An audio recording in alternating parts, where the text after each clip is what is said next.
Hi, welcome to Standing in the Dark, the SMA's podcast interviewing notable stage managers. We are at the University of Southern California's School of Dramatic Arts Sound Studio. My name is Els Collins, and I will be your host for this edition. And today we are here with James T. McDermott. Thank you, and thank you. It's a good excuse to be able to see you. I know, it's so great. And full disclosure, I've assisted Jimmy on, 5 shows maybe over the years. I think the first one was entertaining Mr. Sloan and Lute, the rep at the Taper. But we're going to talk about you. So how did you get Part of me is you. Oh, So I love you, Jimmy. How did you get started in this crazy business?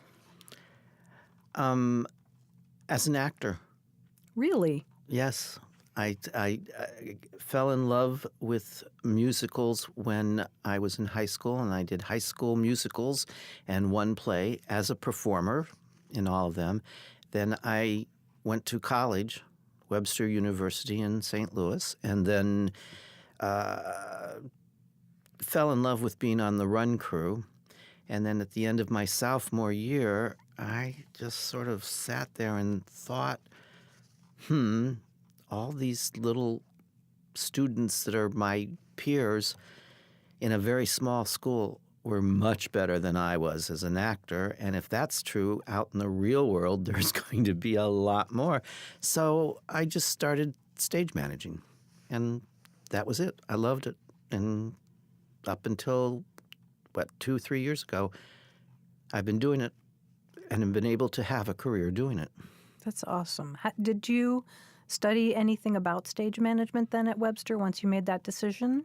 Actually, there was no stage management program I believe it. at that point. You were in a whole group which was called the conservatory, and you took classes in all different kinds of things. And I went in as an actor and then had to change either design or directing. And I did both, and just kept doing stage managing and was mentored there at that point by Peter Sargent, who was the chairman of the theater department at that time. And from there, I just kept going. And so when you graduated, what was your first professional job? Well, when I graduated, I was approached by the scenic designer of the Repertory Theater at the Loretta Hilton Center, which is on the campus of Webster. And he wanted to know if I wanted to come back and work full-time as the assistant prop master. So I did that, and it was a 9 to 11, 6 days a week job. And I want to think it was for $90 a week. 9 a.m. to 11 p.m.? Correct. Because part of the job was running the shows at night. Right. So propping during the day. And running the show, yes. And then for the last show of that season, the director wanted to cast the stage manager in the show. And so the assistant stage manager moved up, and they needed to hire an assistant for that stage manager, and they offered it to me. And that was the way I got my equity card and went from there. So the first show I did with an equity card was Sherlock Holmes, and I mainly did the props. Right.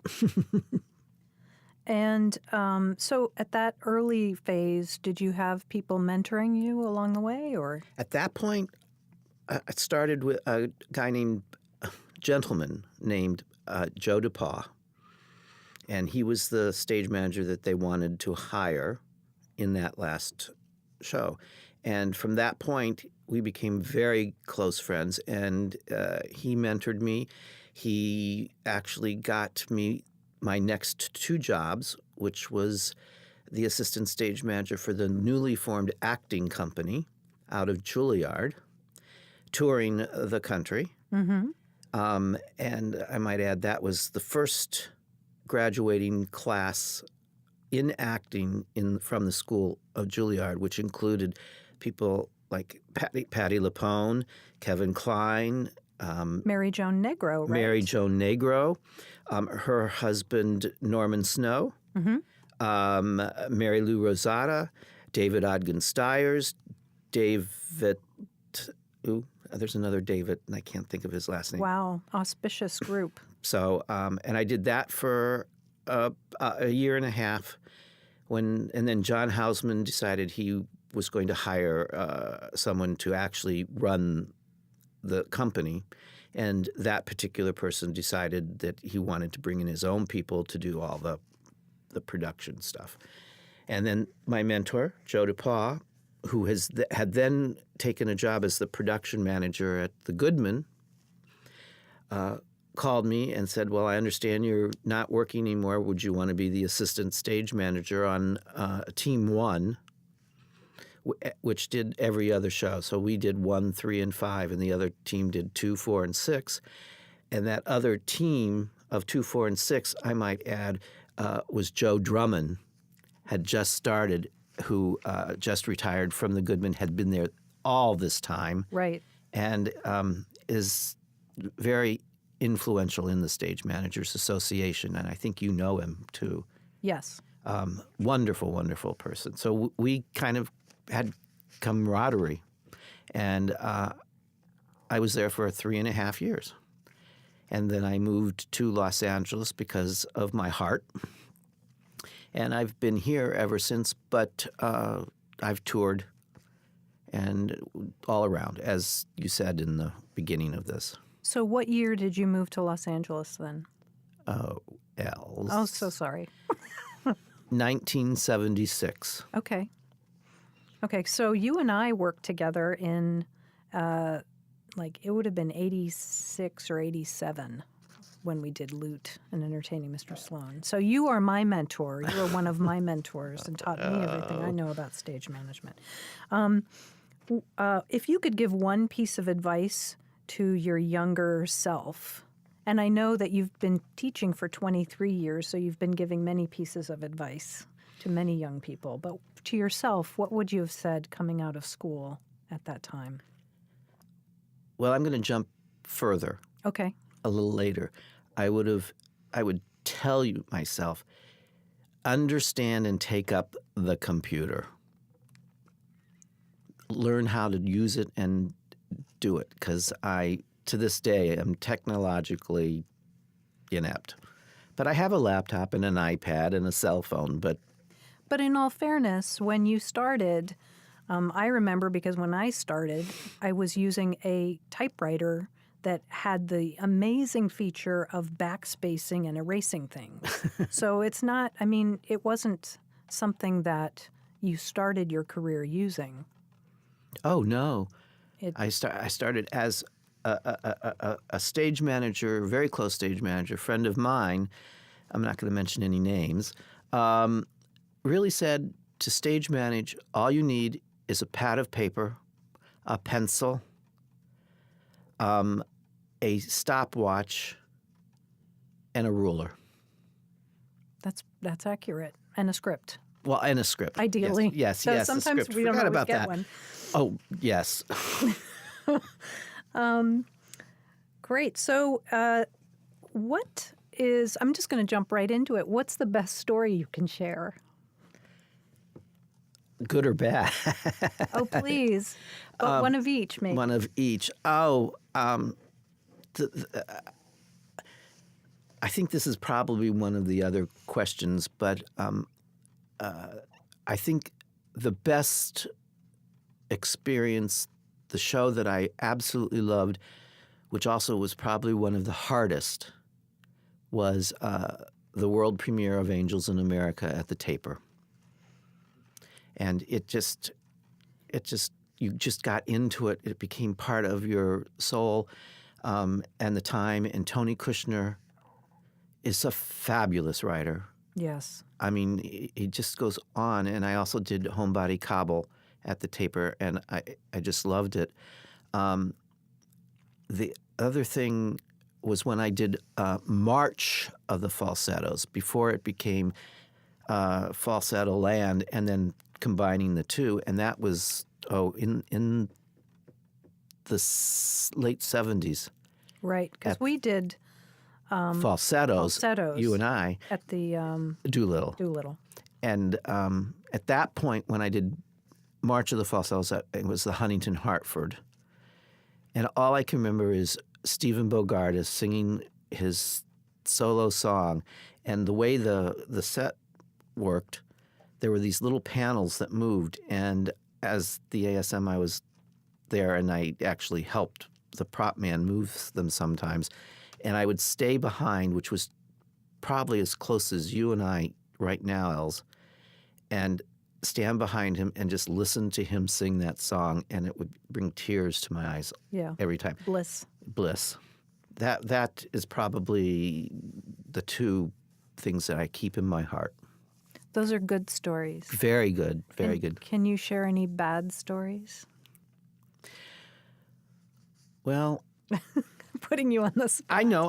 I'm not going to go to the story about where I was accused of throwing an actress down the stairs, which didn't happen because there were no stairs.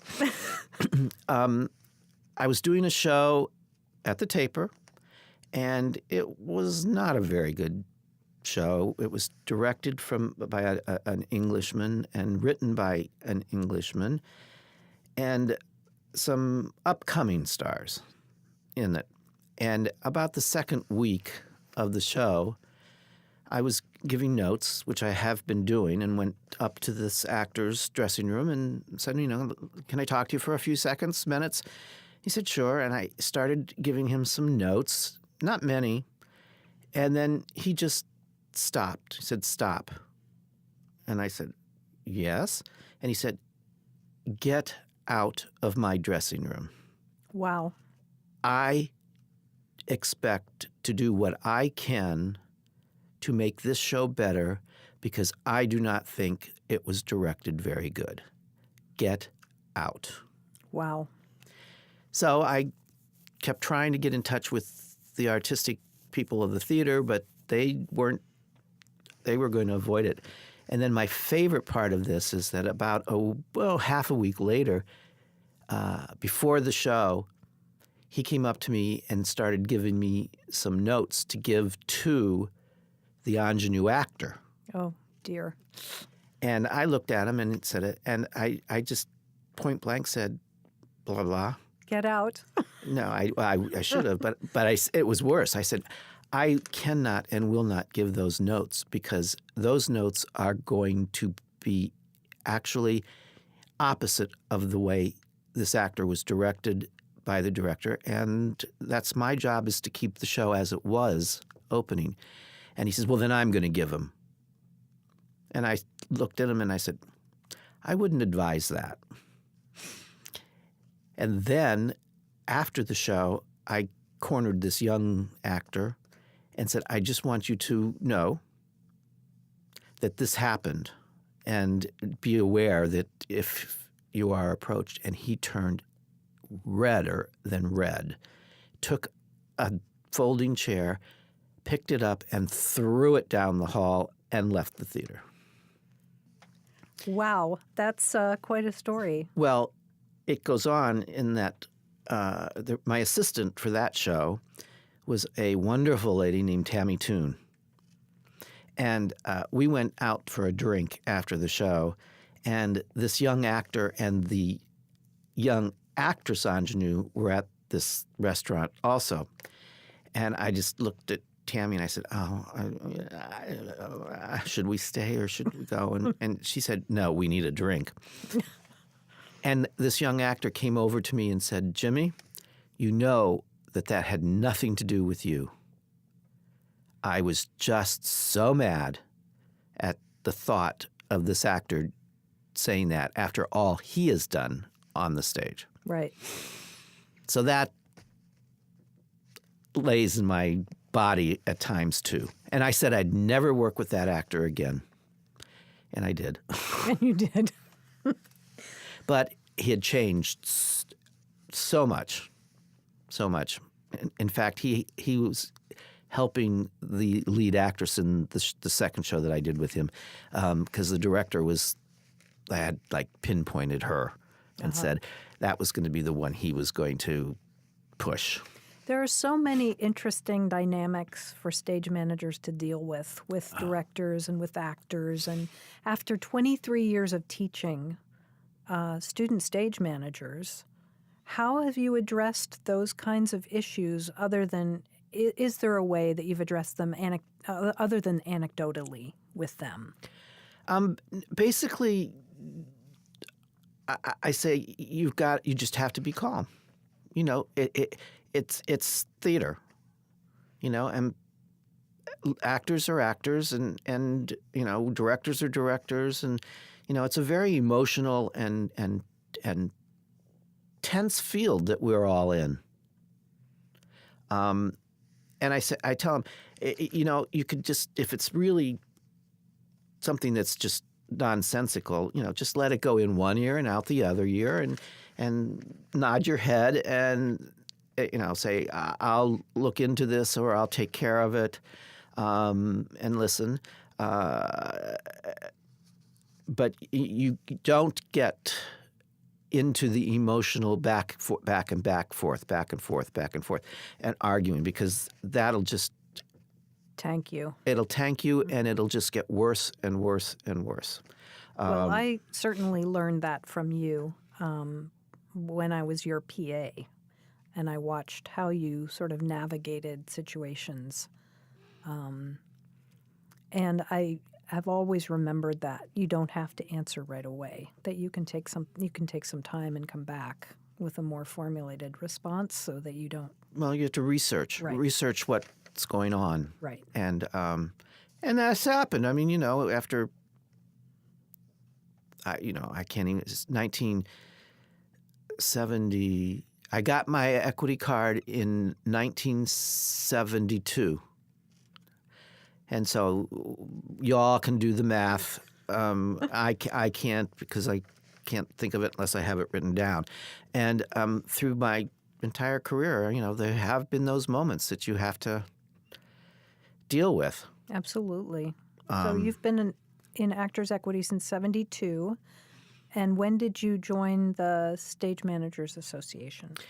I joined the Stage Managers Association just about when it first began, out here in L.A., and I think I was a member for about four or 5 years, and then I just realized that, you know, money was short, you know, when you're starting, and they were really only doing things for New York in New York. And so I felt I'm going to resign or not join again for that. And then, unfortunately, about 4 or 5 years ago, I was chosen by the Stage Managers Association, the committee, to receive the Del Hughes Award. Yes. Congratulations. And by doing that, I became a life member. And I have continued then on the committee that is the one that chooses the next Del Hughes recipient. And this year, we're going to give not continually, but it's a one-off award for education.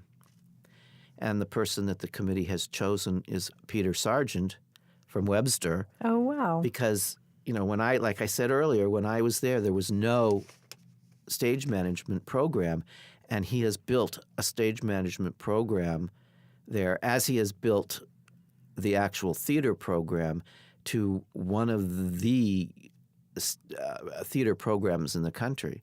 And he is now not just the chair of the theater department, he is the dean of all the art schools. At Webster? At Webster. Oh. Mm-hmm. He's been there all that time.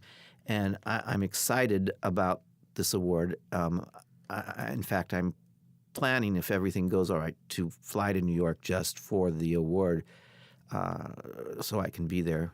And they like it when members of the committee are there. So That's great. That's in September. That's So- really great. So, teaching stage managers, I know that not every student who studies stage management becomes a stage manager. And I'm sort of fascinated because I'm in the academic field as well now, about what are the things that you think stage managers learn that are applicable outside of their if they don't become stage managers. Well, I had the first year BFA ones and the first year MFA ones up until a year ago, and I tell them mainly the BFAs, because the MFAs have a different kind of curriculum, and hopefully they really know what they're doing, and it's just adding to their education. But I tell the BFA ones right away, I said, I am not here and I cannot teach you to be a stage manager. I also say, coming to California Institute of the Arts, which is a private institute, and choosing the stage management program, I have to think that you know what stage management is and does. So I try to give them more of a philosophy of what a stage manager is, how you stage manage, do like I said, more philosophy of it, rather than, okay, get out your paper and this is how you make a sign-up sheet. This is how you make a contact sheet. This is how you do running and paperwork. Which anyone can figure out. Well, some people can. No, Let me tell you. That's true. And then I always, in the second semester, we would do a fake production book. Mm-hmm. I would either give all of them the same play and say, okay, we're going to do like from the beginning. You're going to make a contact sheet. You're going to do a schedule, and then you're going to put, for the first act, blocking and cue, light and sound and cues for the blocking would be the first two scenes, and then the cues would be just the first act, because you're pulling it from nothing. Right. But just to see how they do and give them an idea before they get into the shows, because it's very intense at Cal Arts with the plays that they do, and we have seen in the last few years there's not enough stage managers to stage manage the number of shows that the acting program wants. Right.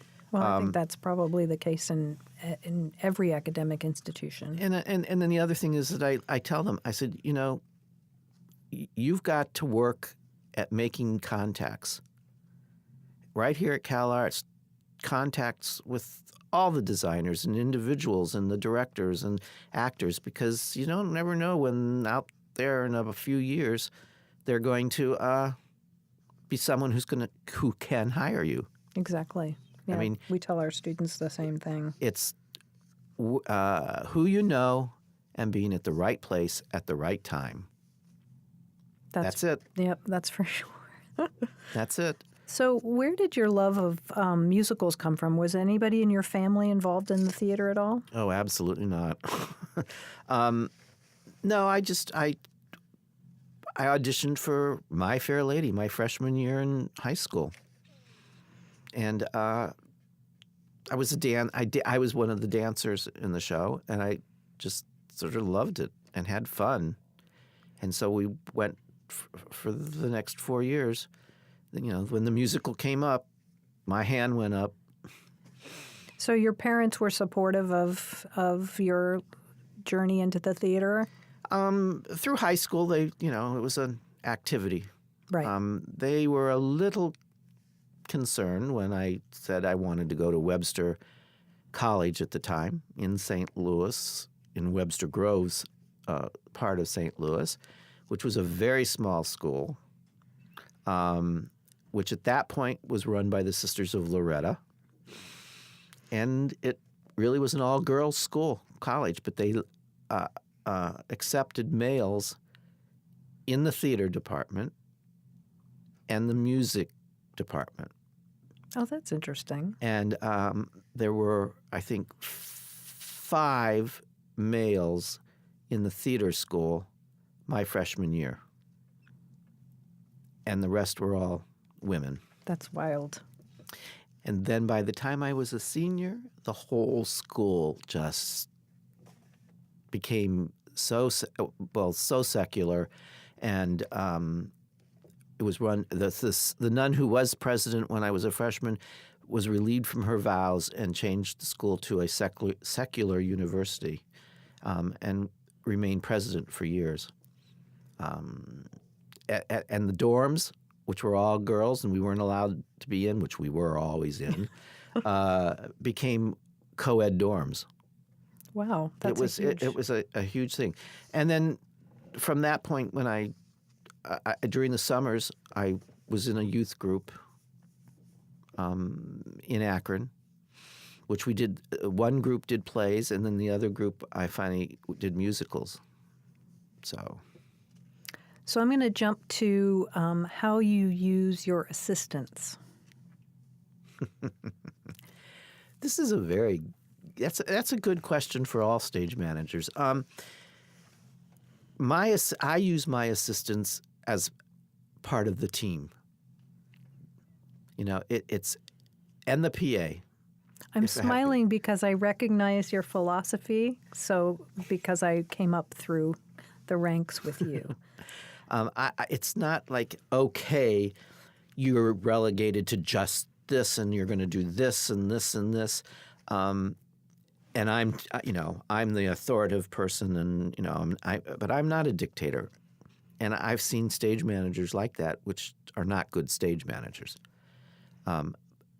It's a team effort. It's a team that I want them to know everything that I know. Because you never know if something goes wrong. I get sick. You would have to step up and run, and then you've got to know what's going on also. And I think I remember with you too, Els, that after the rehearsal when we were doing notes, I would always then. I think it was that far back. I would touch base and say, okay, well, this is what's happening here and going on, and just so you know. Yeah. And with that said, I also let them know, because most of the theaters that I have worked at are all called from a booth rather than backstage. So I, right from the start, let the assistant know that you're in charge of the deck. Whatever happens on the deck is you. And just keep me informed how you're going to run it, or if there's any problems. Choreograph who's going to do what, if the director isn't involved in that, and myself. And I take care of the cast, the lights, the sound, the director, etc. I think that's how I do it. No, that's exactly how you do it. And it's just a great. That's how I like to work. I remember our many long sessions after rehearsal, debriefing and writing the report, which we would then slip into the cubby holes in the rehearsal room. Because there was no computer, right? No thing back then. And the other thing that I remember happening on falsettos between you, when you and I, and you came on the headset in the middle of the second act and said, I can't remember names. It's the boy who was playing the boy that time, and you said he's spacing. He can't remember anything. He's just walking around, and I said, what? and the show's going on, and you said, well, what do we do? And I said, they have the other boy that was alternating. I said, put him in his costume and we'll send him out in the middle of the second act. I will never forget. I have forgotten that story, actually, but I will never forget when we were doing a little night music. Oh. And I was on stage left and you were on stage right. And we suddenly had to make a major substitution In the middle of the show? in the middle of the show. And dear Mark Wright, Yes. who was the PSM, came over and was seeing to the actress who was out of Control. not going to be able to continue. And he's patting her hand, and he says to me, "Go get the understudy ready." We never lost a beat. That was a lesson. Anyway, if you could give one piece of advice to a mid-level, mid-career level stage manager, what would it be? That's a hard one. Continue with your patience. I mean, you always learn. Continue to learn, and don't think that since you're mid-level that you know it. I mean, that's why I liked at times to be an assistant. Because you can always learn from other people, and even if it's learning that, no, that's not how I want to do it when I'm the PSM, but follow through with that person's directions and how they want to do it. Does that help? Does that No, I answer think the so. I think lifelong learning and all that. And always, always, always respect the sound designers. I want to talk a little bit, or have you talk a little bit, about your long career with Actors Equity. I remember back in the must have been late 80s or early 90s, I served on a committee that you were the chair of for stage management. And you've been, 6 terms? How many years is that? It was the late 80s, maybe 1990, that I became part of the Western Regional Advisory Board at that point. And that was because of joining the Stage Managers Committee by fault. And I don't know if you were at that point the same. I was complaining to the field rep at that moment, which was Lucy Jordan. And she said, why don't you join the Stage Managers Committee and talk about this and work it out and get something resolved? And I went, oh, well, okay, fine, And then I get in the mail an invitation saying there is this meeting at this point, at this time and date, be there. And I walked in, and there were a few, not all, a few of these other stage managers that are my peer level that were there for the same reason. I just got this postcard. And so from that point on, I've been a member of the Stage Managers Committee. And as a stage manager, I was elected or not, appointed to be on the Western Regional Advisory Board. And then in the early 90s is when the representation became final of all over the country. We had members being voted for beyond council, which is the National Board of Directors of Actors Equity Association. And as a stage manager, I was elected that, which then the board became the Western Regional Board as opposed to advisory board. And I have been on that ever since as the stage manager, as one of the 4 stage manager counselors from the Western region. And I was still the stage manager, the chair of the Stage Managers Committee out here until like 3 years ago. It was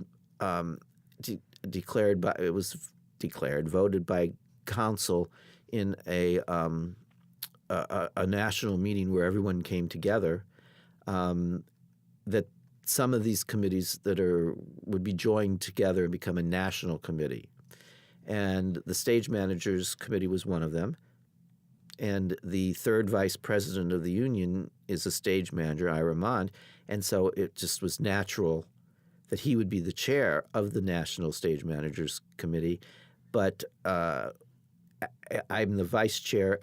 He put me as the vice chair since I was the chair here in the Western region, and Malcolm Ewan, who was the chair in the Central region. So the two of us are vice chairs to Ira, and have been dealing with that. I'm very committed to the union. I think we're in some troubled time at the moment, but that's going to be resolved, and we're going to have fun. And I'm just was reelected by default because no one ran against me. So I have another 4 years, and then that'll be it. I won't. Hanging up your union hat. No, I'll keep my union hat, but I won't be running for the council again. Right. So. Well, thank you for your service. I mean, I speak on behalf of many other stage managers I know. And I'm still a member of the committee for the Stage Managers Association. The name of the committee, I think, has changed because it's not just the Del Hughes Award Committee. It's some award committee because they're doing some different one-off awards, too, that we deal with. Where do you go to ask the hard questions?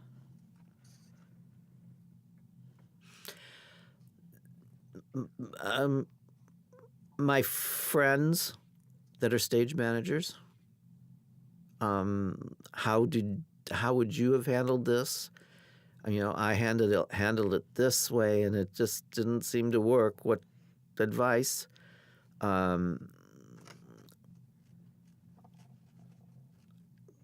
It's friends that I know that are in the business. Right. If I'm close with whoever the production manager is, I would talk it out with he or her, and if I don't, I go home and yell. And sleep on it. Right? I thank God Pat is around and listens and listens and listens. Why, as I say, scream and scream and scream at home. Can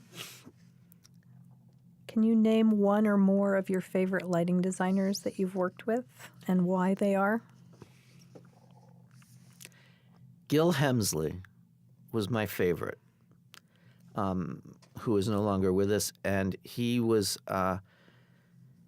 very big in the day, and he was University of Wisconsin, but he lit shows all over the country and on Broadway.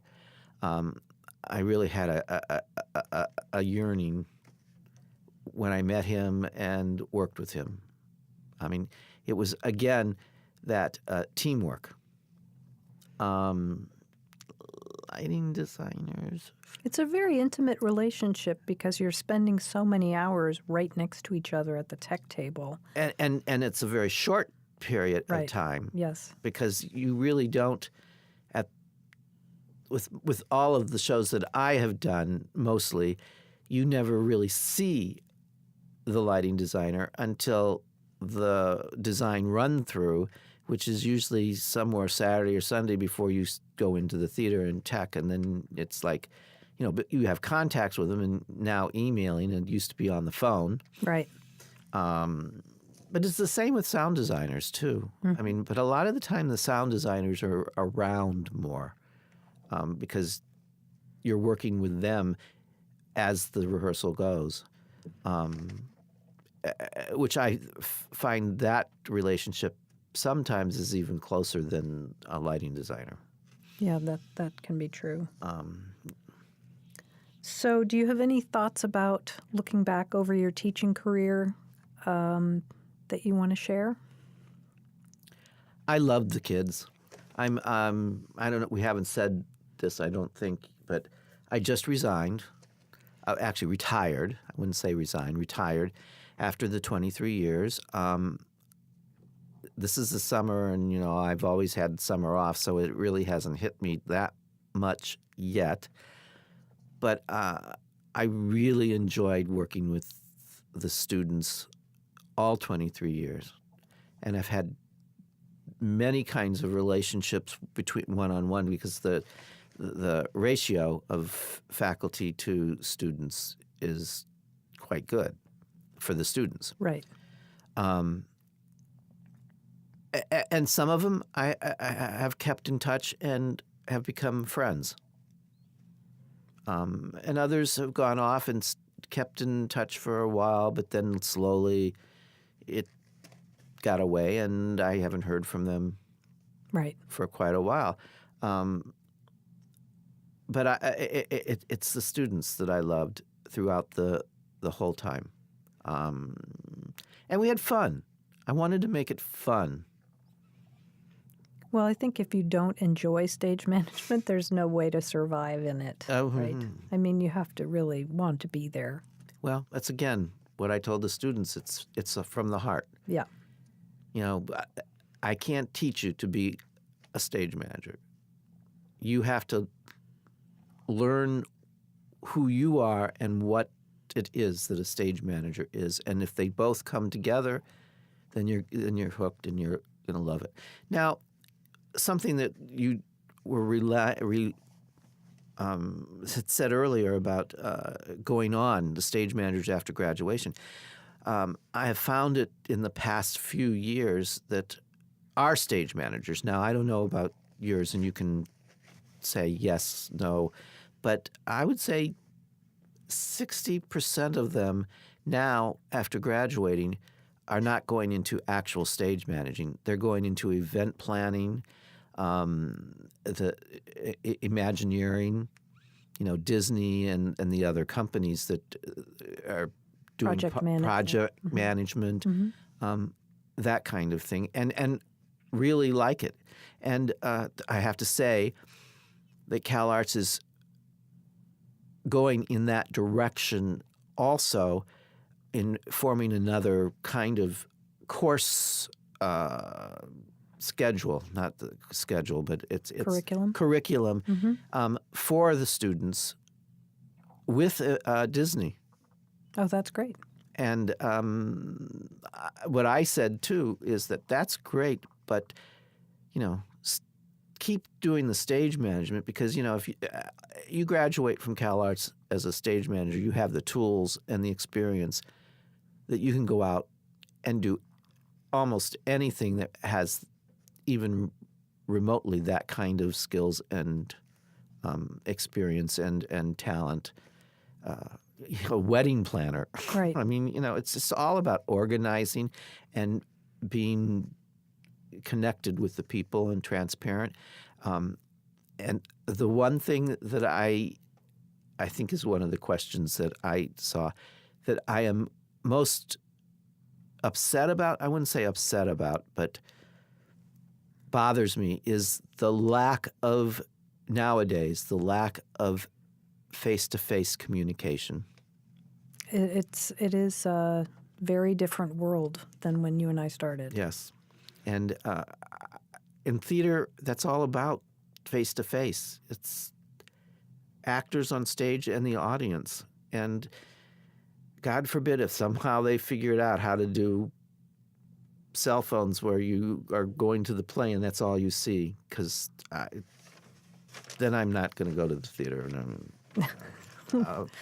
That's a grim way to end our talk here. So no, I mean I think that's something that I would also say to the students now, which I have. Don't rely on your cell phones for everything.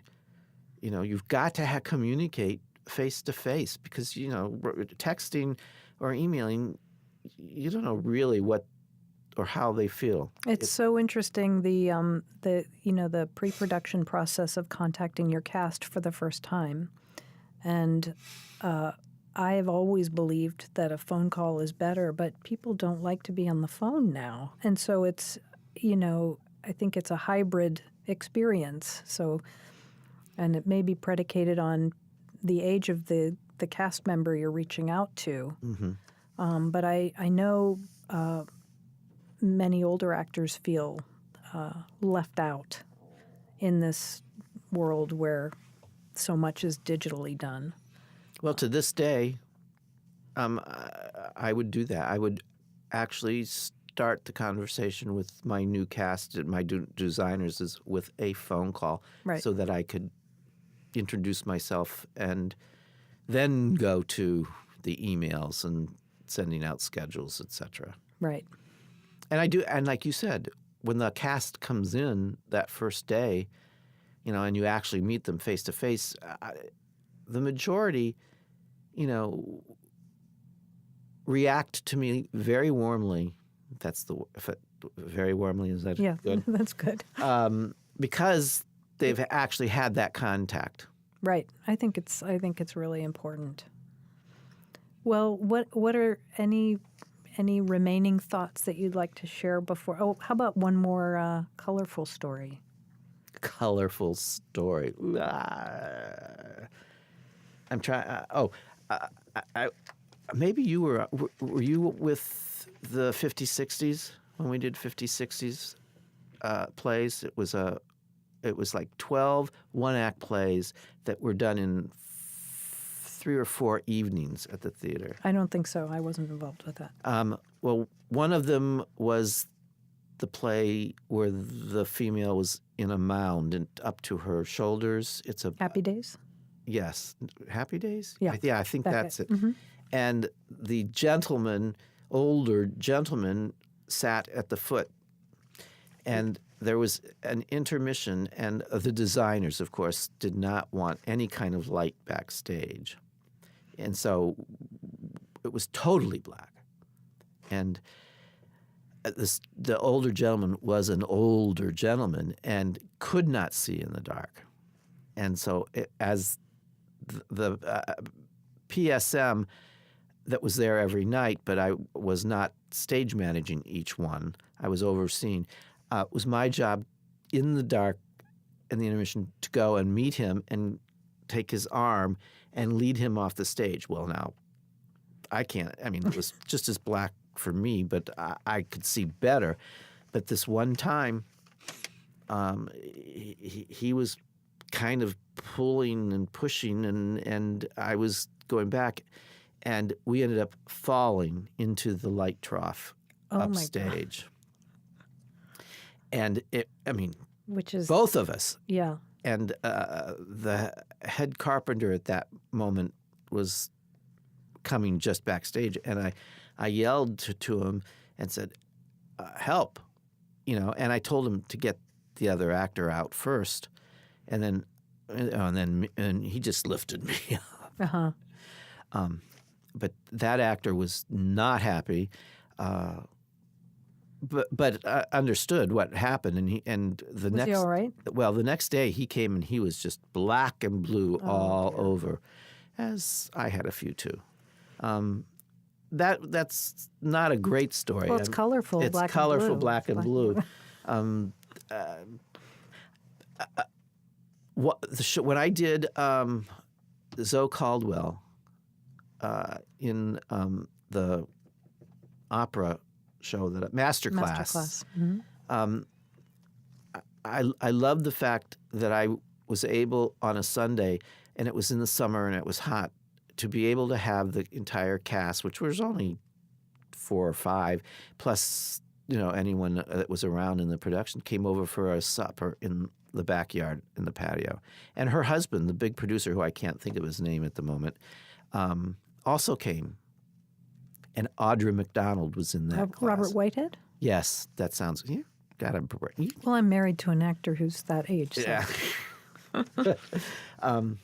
And Audra McDonald was in that show before she became Audra McDonald. So I can say Audra McDonald had dinner with me. Very nice. And Zoe Caldwell, who was probably the one actress that I loved absolutely, and her work ethic, and she's was a lovely lady. Yeah, she was. Well, I feel so honored to have been able to conduct this interview with you. So thank you so much for coming and talking to us. And well, I don't consider it an interview, Elle. It was just you and I talking. So, well, on behalf of the Stage Managers Association and Standing in the Dark, thank you very much. You're quite welcome.